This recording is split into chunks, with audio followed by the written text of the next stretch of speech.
యేసు మాతో నీవుండగా మేము అలసిపోలేమయ్యా.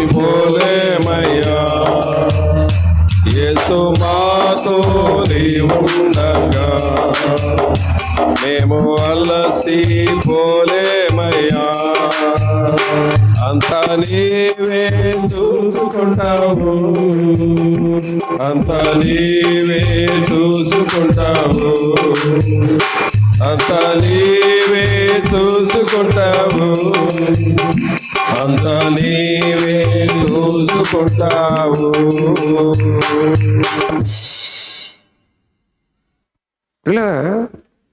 అంతా చూసుకునే తండ్రి మనకు ఉన్నాడు అనే విశ్వాసం నీలో ఉండాలి. అది ఉంటే నీ లైఫ్ సక్సెస్ అవుతుంది. ఏది ఏమైనా ఎలాంటి పరిస్థితుల్లోనైనా నా విషయమై ప్రభువు చూసుకుంటాడు, పట్టించుకుంటాడు. నీవు నమ్ముకున్న వాళ్ళందరూ నిన్ను మోసం చేసినా సరే, నీవు ఆశ్రయించిన వాళ్ళు అందరు నిన్ను వదిలేసినా సరే,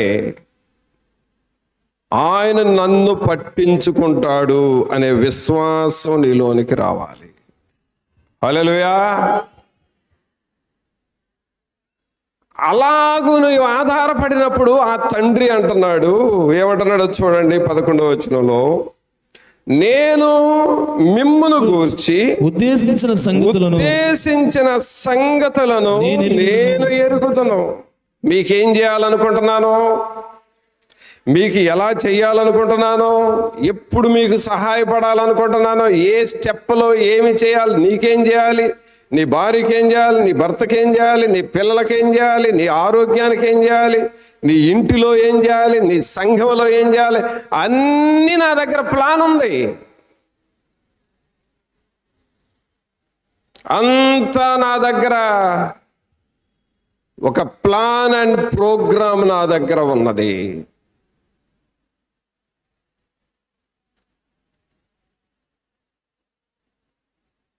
మన పైన తిరుగుతున్న ఫ్యాన్లు, ఈ ఫ్యాను తయారు చేయబోయే ముందు దాని కొలతలంతా ఆ ఇంజనీర్ దగ్గర, ఎలక్ట్రికల్ ఇంజనీర్ దగ్గర మ్యాప్ ఉంది. ఫ్యాన్ రెక్కలు ఎంత పొడవు ఉండాలి, ఒక రెక్కకి ఎంత వెడల్పు ఉండాలి, ఇక్కడ స్క్రూ సైజ్ ఎంత ఉండాలి, లోపల మీటర్ ఎలా ఉండాలి, మోటార్ ఎలా ఉండాలి, దాని సైజ్ ఎంత ఉండాలి, అంత లెక్కలు మ్యాప్ ఉంది. ఆ మ్యాప్ ప్రకారం అది తయారైంది. సహోదరుడా, సహోదరి, నీ పట్ల దేవునికి ఒక ఉద్దేశం ఉంది. నువ్వు చదివే రోజుల్లో నువ్వు ఎలా చదవాలో, నువ్వు ఎలాగ నిన్ను చదివించాలో దేవునికి ఒక ప్లాన్ ఉంది.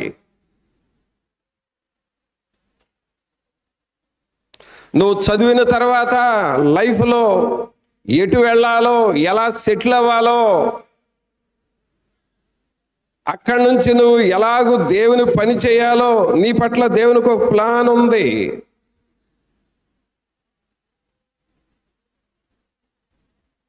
ఆ తర్వాత నీ జీవితాన్ని ఎలాగూ తీర్చాలో, ఎలాగూ మార్చాలో, ఎలాగూ వంచాలో, ఎలాగూ చెయ్యాలో అంతా దేవుని దగ్గర ప్లాన్ ఉంది.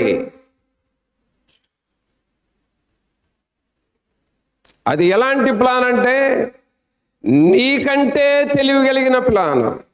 నిన్ను గూర్చి నువ్వు ఆలోచించుకుంటావే, అంతకంటే శ్రేష్టమైన ప్లాన్, అంతకంటే గొప్ప ప్లాను దేవుని దగ్గర ఉన్నది. అందుకనే ప్రభు అంటున్నాడు ఇక్కడ, నేను మిమ్మును గూర్చి ఉద్దేశించిన సంగతులను నేను ఎరుగుదును. నాకంతా తెలుసయ్యా. అయితే ఇక్కడ మనం చేయాల్సింది ఏంటంటే, ఆయన ప్లాన్ ప్రకారము నువ్వు వెళ్ళాలి. నువ్వు ఇక్కడ మందిరంలోకి వచ్చావంటే, నువ్వు ఇంటి దగ్గర బయలుదేరి ఒక దారి నీకు తెలుసు, ఆ దారిలో వచ్చావు కాబట్టే ఇక్కడికి వచ్చావు. నువ్వు రూటు మారితే ఇంకొక చోటకి వెళ్ళే వ్యక్తివి. ఒక దారిలో వచ్చావు. అలాగే నీ జీవితం కూడా ఒక దారిలోనికి రావాలి. ప్రక్కదారిలోకి వెళ్ళకూడదు, సరి అయిన మార్గంలోనికి వెళ్ళాలి. యవనస్తులు గ్రహించండి, మీరు ప్రక్కదారిలోకి వెళ్ళటం నేర్చుకున్నారు అనంటే దేవుని ప్లానును మీరు చెడగొట్టుకుంటారు, మోసపోతారు. దేవునికి ఒక ఉద్దేశం ఉంది, అందుకే నేను సంఘంలో పెట్టాడు. దేవునికి ఒక ఉద్దేశం ఉంది, అందుకే నీకు కాపర్నిచ్చాడు. దేవునికి ఒక ఉద్దేశం ఉంది, అందుకే నీ కోసం ప్రార్థన చేసే సేవకుడిని ఉంచాడు. దేవునికి ఒక ఉద్దేశం అన్నది, నీ కుటుంబాన్ని హెచ్చరిస్తూ ఉన్నాడు. ఆ హెచ్చరికల ప్రకారం, ఆ ప్లాన్ ప్రకారం నీవు రావాలి, మీ అమ్మా నాన్న రావాలి, నీ ఇంటి వారు రావాలి.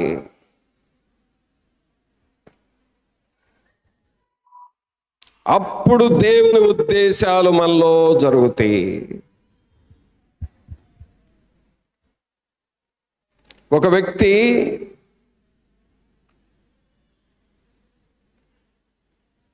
జాబ్ ఇంటర్వ్యూకి వెళుతూ సర్టిఫికేట్స్ అన్నీ తీసుకున్నాడు.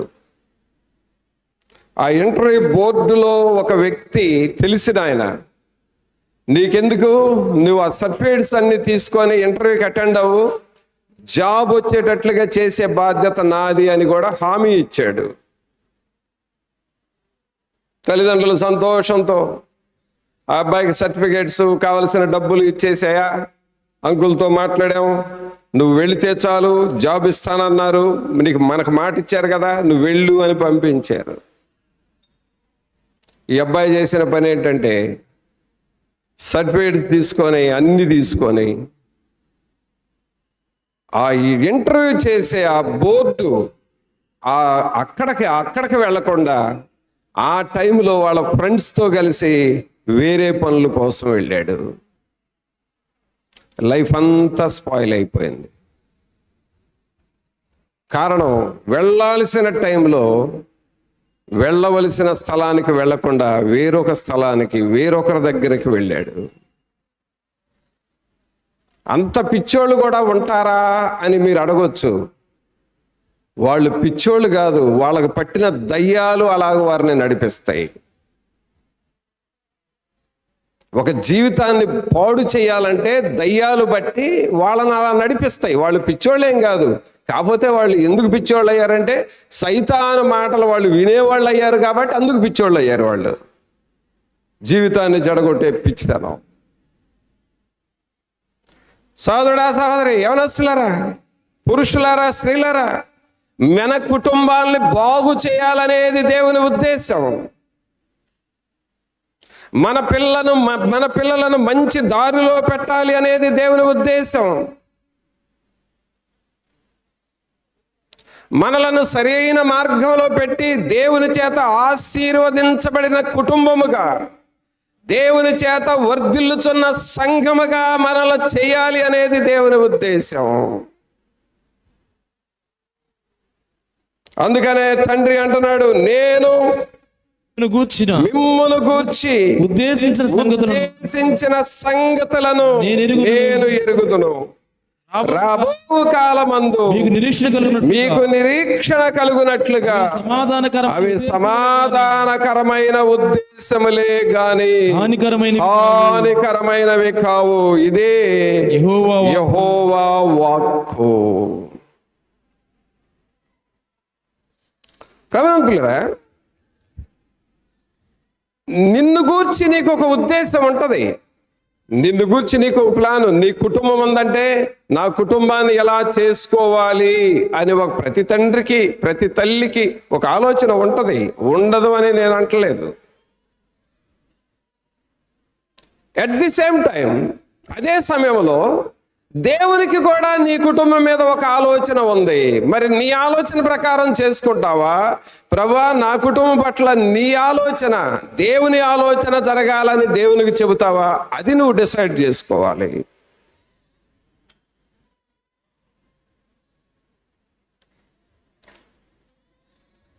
ఎవరెవరి పట్ల దేవుని ఉద్దేశాలు ఎలా ఉన్నాయో మనం ఒకసారి చూస్తే దేవుని వాక్యంలో చూడండి. ఆదికాండము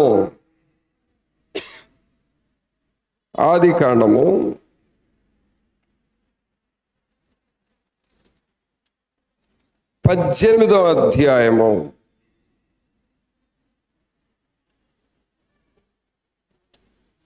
18వ అధ్యాయము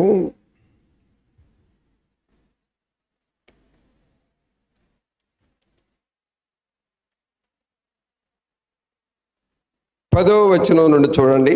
10వ వచనం. అందుకు ఆయన మీదటికి ఈ కాలమున నీ యొద్దకు నిశ్చయముగా మరలా వచ్చెదను.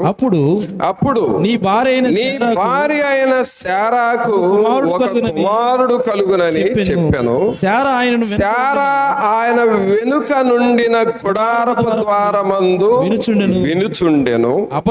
అబ్రహామును శారాయును బహుకాలము గడిచిన వృద్ధులై స్త్రీ ధర్మము శారాకు నిలిచిపోయెను గనుక శారా నేను బలము ఉడికిన దాననైన తరువాత నాకు సుఖము కలుగున నా యజమానుడును వృద్ధుడై ఉన్నాడు కదా అని తనలో నవ్వుకొనెను. పిల్లల, దేవుని ఉద్దేశాలు చూడండి. ఇక్కడ ఈ స్త్రీ అంటే ఏం పేరు? శారా. ఆమెమనుకుంటుందంటే, నేను బలము ఉడికిన దానను కదా అంటుంది. నేను బలము ఉడికిన దానను కదా.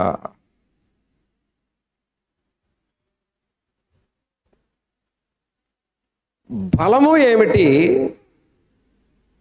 బలము ఉడకటం ఏంటి? బియ్యము అంటే వాటిని వండాలి, భోజనం చేయాలంటే ఉడకబెట్టాలి కదా. బియ్యం ఉడకాలి. కందిపప్పు, పప్పుచారు కాసుకోవాలి.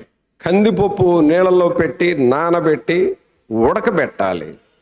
అప్పుడు అది పప్పుచారుగా మారటానికి ఉడుకుతుంది. గోధుమలైనా ఉలవలైనా ఉడకబెడతాం. ఉడికినప్పుడు తినటానికి అనుకూలంగా మారుతుంది.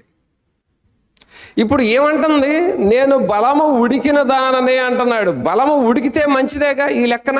ఉలవలు ఉడికితే తింటున్నావు, బియ్యం ఉడికితే భోజనం చేస్తున్నావు, కందిపప్పు ఉడికితే పప్పుచారు కాసుకొని భోజనం చేస్తున్నావు. ఉడికితే మంచిదే కదా. మరి నా బలం ఉడికిపోయింది అంటుంది ఏంటేమా?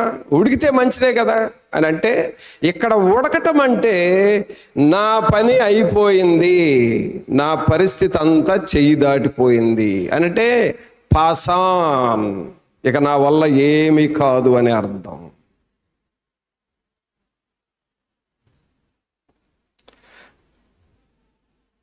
నీవు ఎప్పుడైతే నా వల్ల కాదు అని నువ్వు అనుకుంటావో, నిన్ను గూర్చి పట్టించుకునే తండ్రి నీకు ఉన్నాడు.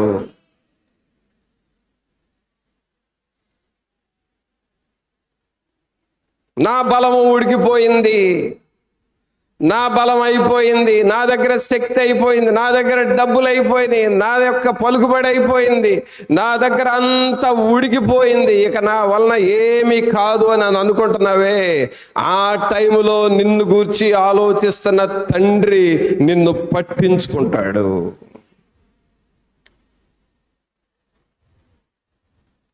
అందుకనే నా బలము ఉడికిపోయిందని ఏమంటే, అక్కడ వచ్చిన దూతలు ఏమంటున్నారంటే, మీదటికి ఈ కాలమున నిశ్చయముగా మరలా వచ్చేదను. తర్వాత ఏమంటాడు? అప్పుడు నీ భార్య అయిన శారాకు ఒక కుమారుడు కలుగునని చెప్పాను. సహోదరుడా, సహోదరి, నీ బలము ఉడికిపోయినా, నీ పరిస్థితులన్నీ చేయి దాటిపోయినా, దేవుడు నీ పట్ల కార్యము చేయగలిగిన దేవుడు. ఆమేన్. చెప్పండి కొట్టండి ఒకసారి అందరు, దేవానికి స్తోత్రం అని చెప్పండి.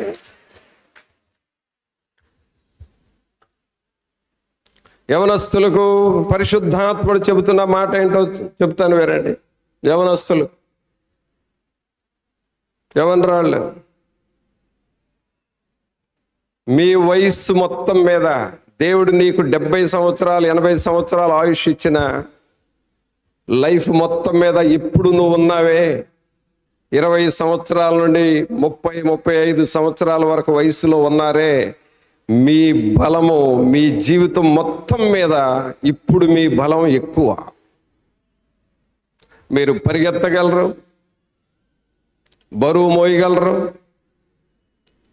నిద్ర కాయగలరు, రాత్రంతా నిద్రపోకుండా పనిచేసి మరలా తెల్లారిన తర్వాత పనికి వెళ్ళగలరు. మీకు బలం ఎక్కువ.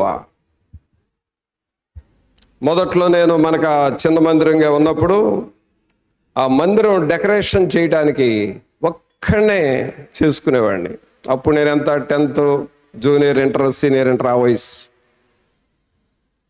ఒక్కడనే చేసుకునేవాడిని. మందిరం మొత్తం స్టూల్ ఎక్కేవాడిని, నిచ్చెన ఎక్కేవాడిని, వాటిని అందించుకునేవాడిని. అది కింద నుండా వస్తూ మళ్ళీ పైకి అందియడానికి ఎవరు లేక మళ్ళీ దిగి మళ్ళీ ఎక్కేవాడిని. తెల్లారేది అట్లాంటి తెల్లవారటాలు అనేవి మందిరం డెకరేషన్ చేస్తుంటే ఎన్ని రోజులు ఉండేదో నాకు. కానీ మరలా తెల్లారి కాలేజీకి వెళ్ళాలన్నా లేకపోతే పనులు చేసుకోవాలన్నా నీరసం కానీ అలసట కానీ మగత కానీ ఏం ఉండేది కాదు. ఎందుకంటే ఆ బలం వేరు. నైట్ అంతా నిద్రగాసి పని చేసినా తెల్లారేటప్పటికే మన పని మనం చేయగలం. ఆ బలం వేరు. కానీ ఎందుకు మీకు జ్ఞాపకం చేశానంటే, ఇది శ్రేష్టమైన బలం మీ జీవితంలో. కానీ అపవాది ఏం చేస్తాడంటే, ఈ బలాన్ని నీవు అపవాదికి ఉపయోగించాలి అని వాడు ప్రయత్నం చేస్తూ ఉంటాడు. నీకున్న బలాన్ని చీకటి పనులు చేయాలి,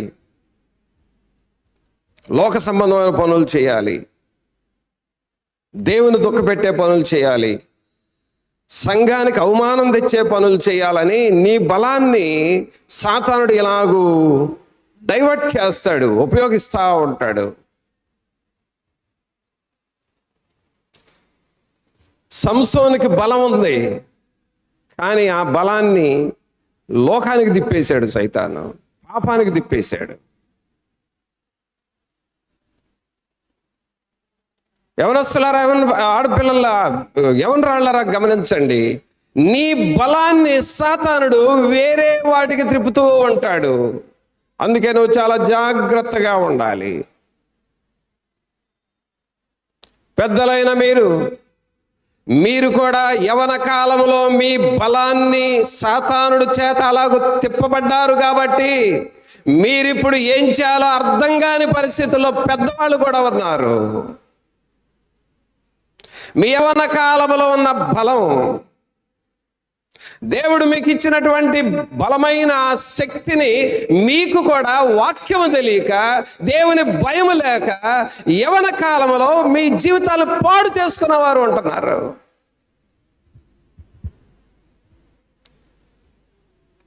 వాక్యము ఇప్పుడు నీకు దొరికింది కాబట్టి యవనస్తులు జాగ్రత్త పడండి. అలాగే పెద్దలు, వాక్యం అప్పుడు నీకు దొరకలేదు, ఇప్పుడు నీకు దొరుకుతుంది కాబట్టి ఎప్పటికైనా నువ్వేం చేయాలంటే, శారాలాగా బలం ఉడికిపోయిన దాన్నయ్యా నేనేం చేయగలను, అంతా నువ్వే చేయని ఆలోచన చేస్తే నిన్ను గూర్చి ఆలోచన చేస్తున్న తండ్రి మనకు తోడుగా ఉన్నాడు.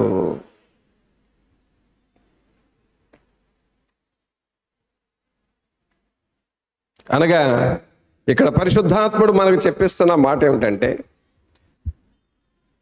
బలము కలిగిన యవన కాలములో నువ్వు ఉంటే ఆ బలాన్ని దేవునికి వాడు.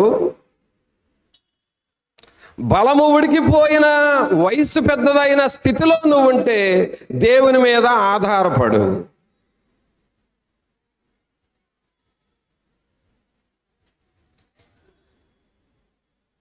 ఎప్పుడైతే ఇలాగ నువ్వు దేవుని మీద ఆధారపడతావో,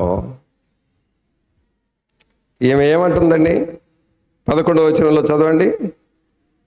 11 10 చదవండి.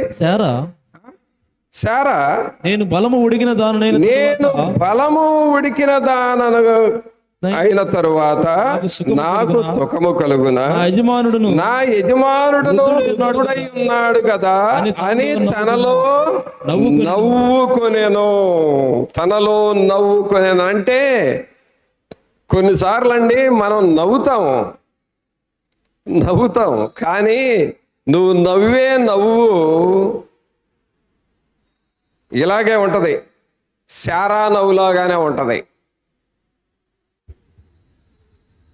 శారా నవ్వు ఏంటి? సంతోషం వేసి నవ్వల. ఏంది ఇట్టటి మాటలు చెబుతున్నాడు, నా బలం ఉడికిపోయింది, నా పని అంతా అయిపోయింది, నాకేంటి కుమారుడు కలగటం ఏంటి, ఏంది అని చెప్పేది అని. ఇది ఒక నవ్వు. ఈ నవ్వు వెటకారపు నవ్వు. ఏ నవ్వండి ఇది? వెటకారపు నవ్వు. సహోదరి, మన జీవితాల్లో కూడా మనం అంటూ ఉంటాం చూడండి, నవ్వలేక ఏడవలేక నవ్వామంటారే, అదొక నవ్వు. ఏడవలేక నవ్వారు, అదొక నవ్వు. తర్వాత కొంతమంది నవ్వు ఎట్లా ఉంటుందో తెలుసా? ఆ టైంలో నవ్వటం ఇష్టం లేకపోయినా నవ్వకపోతే ఏమన్నా అనుకుంటారేమని నవ్వుతారు. అది కావాలని నవ్వే నవ్వు. అందరూ సంతోషంగా ఉన్నారనుకో, లోపల వీళ్ళు సంతోషంగా ఉండటం మనకి ఇష్టం ఉండదు, కానీ వాళ్ళ దగ్గరికి ఏం చేయాలి? నవ్వాలి. నవ్వకపోతే ఇదిగో మనం సంతోషంగా ఉండటం వాళ్ళకి ఇష్టం లేదంటారు. అందుకని నవ్వాలని నవ్వటం బలవంతపు నవ్వు. మనుషులు నవ్వటం కూడా రకరకాలుగా ఉంటుందండి. అంతా ఒకటే కాదు, రకరకాల నవ్వులు ఉంటాయి. నవ్వులు ఈ నవ్వే వాళ్ళందరినీ నవ్వులూరు పంపిస్తే మంచిది.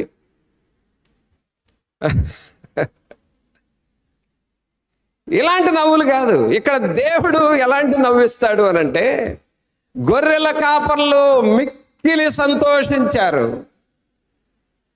జ్ఞానులు సంతోషించారు, మరియ సంతోషించింది, యోసేపు సంతోషించాడు, గొర్రెల కాపర్లు అందరూ సంతోషించారు.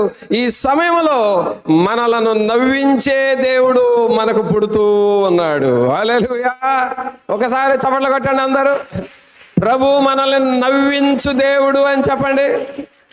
ప్రభు నిన్ను నవ్వించే దేవుడు.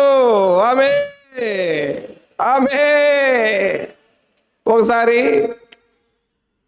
ఒక ఆమెకి ఆపరేషన్ చేయాలని డేట్ ఇచ్చారు.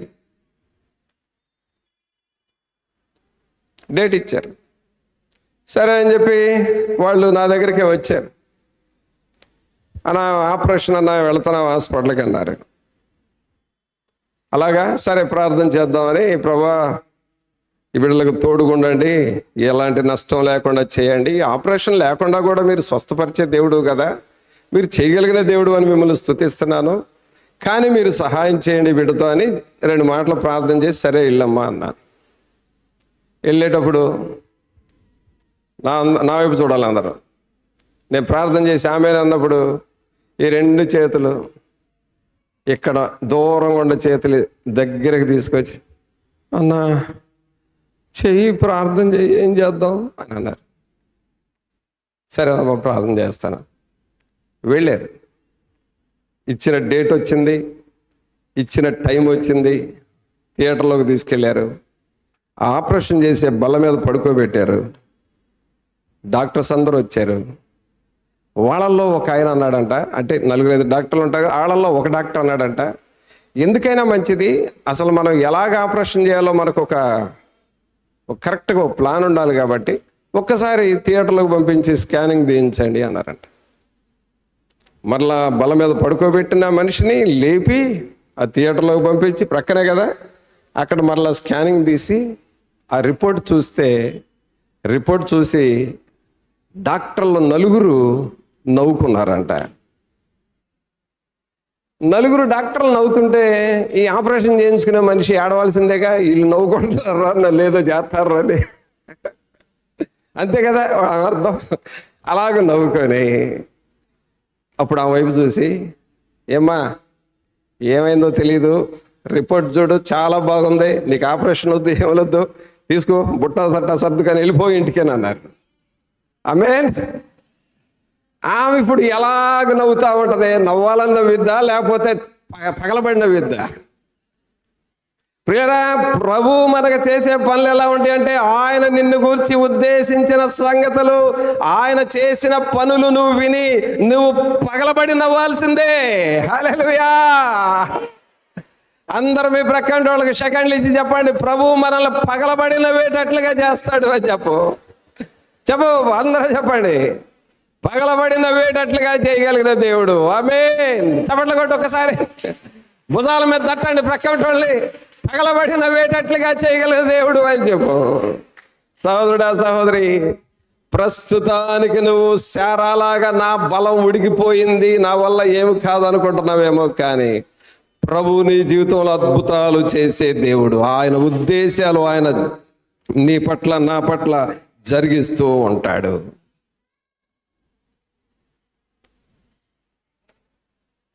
ఆయన చేయగలిగిన దేవుడు అండి. ఒక అద్దె ఇంటిలోకి వెళ్ళి, అంటే నేను కాదు అద్దెంట్లోకి వెళ్ళింది, అద్దెంట్లో ఉంటుంది. మన నాకు తెలిసిన సహోదరులు అద్దెంట్లో ఉంటుంటే మాటి మాటికి నేను ఆ ఇంటికి వెళుతున్నాను.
స్తోత్రము.